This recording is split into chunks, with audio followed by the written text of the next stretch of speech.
This is a 15-minute overview for the programming of any projects with federal funding in an urban area. The first 10 slides are half the presentation, and the other half is a live demonstration on slide 11. As a St. Johns County resident in Northeast Florida, I'll focus on my region.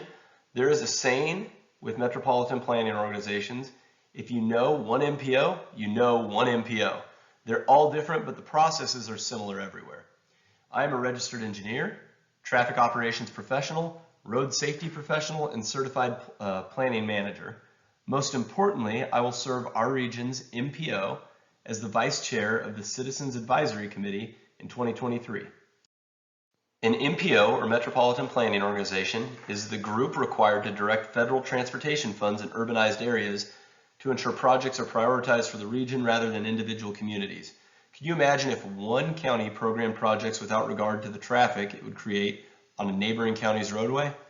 MPOs are required under United States Code Title 23, Chapter 1, Sections 134 and 135. UZAs are further defined by the Census Bureau per Code of Federal Regulations.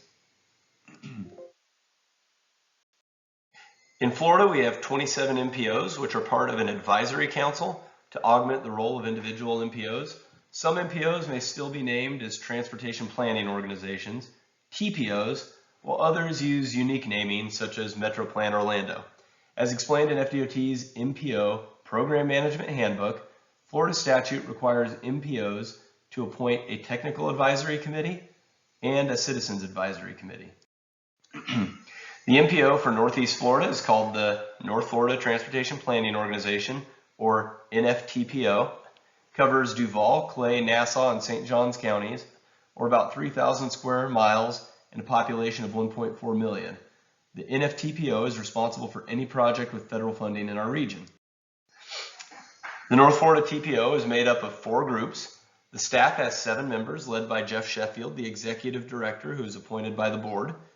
The 15-member board is directly elected by citizens of our region, and it's comprised of elected officials representing our region's counties and cities. The board also has 5 ex officio members representing regional transportation agencies, including Secretary Evans, who is FDOT's District 2 Secretary, leading our Northeast Florida 18 counties. So he expands beyond the 4-county region of our TPO. The Technical Advisory Committee is made up of government and agency staff.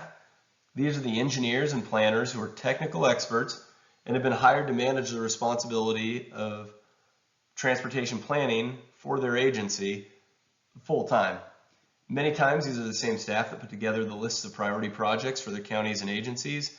They may also be responsible for helping to guide growth, zoning, and other planning policies. Lastly, the Citizens Advisory Committee are appointed citizens who represent their area. This group ensures that local transportation advocates are representing a cross-section of the public. Citizens Advisory Committee members are champions for the region and their respective areas, and they bring local knowledge and a pulse on local sentiment to projects. Like other MPOs, the NFTPO is responsible for producing 3 key documents in addition to the public participation plan. The long-range transportation plan is updated every 3 to 5 years and provides a 20-year look ahead for regional priorities.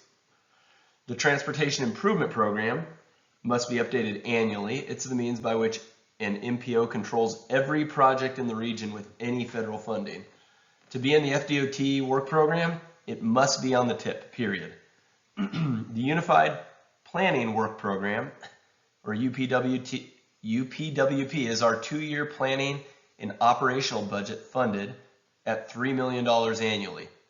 It includes funding for consultant contracts and internal staff. It includes production of regional planning models, the LRTP, the TIP, and multiple regional studies that are requested annually. These 3 documents, the UPWP, LRTP, and the TIP, feed FDOT's 5-year work program. That is, the NFTPO sets priorities for transportation projects in our region. The TIP directly feeds FDOT's work program, and it's determined based on the annual list of priority projects, the LOPP, as well as the long-range transportation plan, the LRTP. Now, the LRTP has three main components. Goals and objectives are based on performance measures.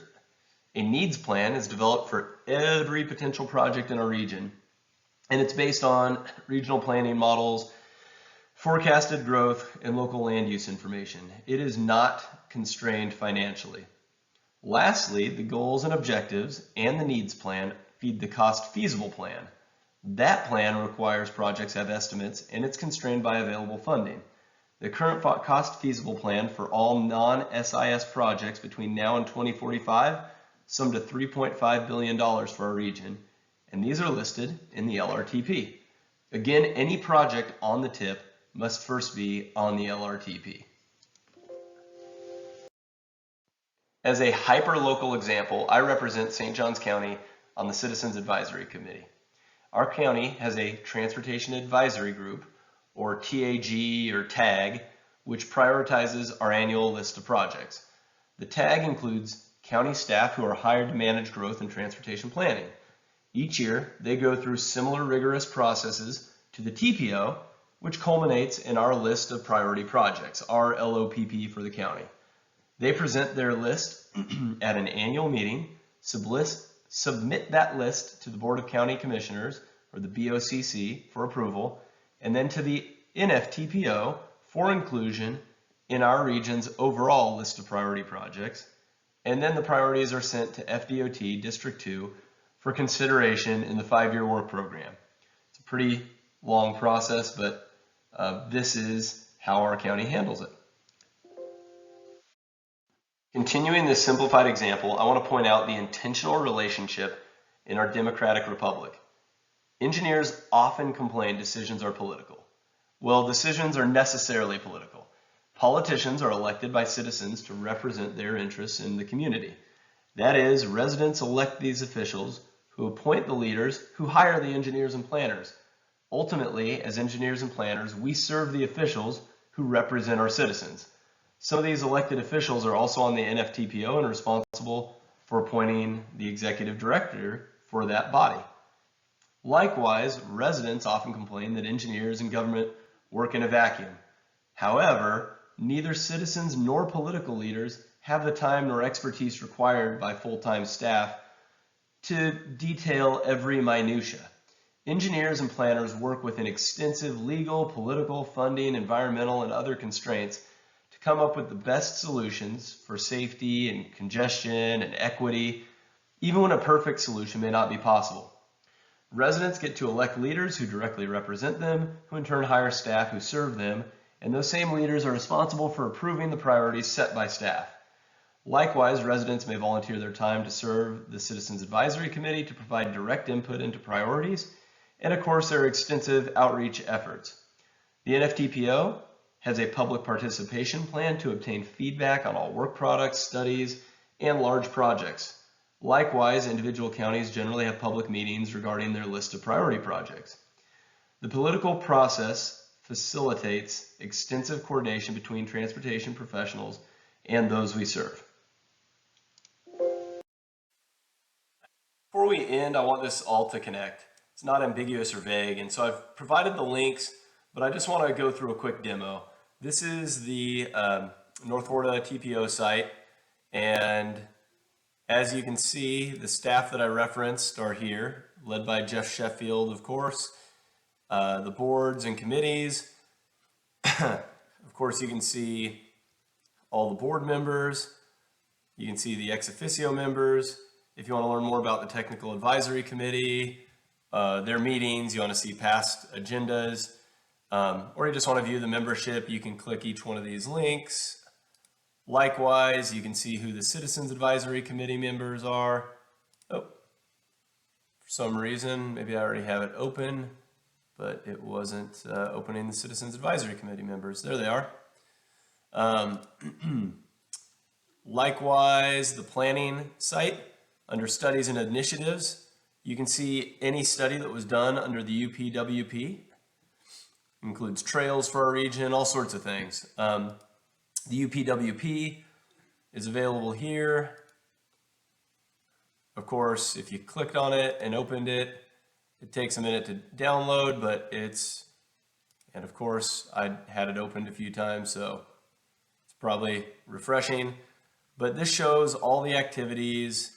It shows all the past studies that were done over the last year, shows the ones that are going to be done in the coming year. As you can see, here's some of them. Here's some of the ongoing studies. Likewise, you can look at the long-range transportation plan, and you can get a little information about it, but I'll just open the summary report.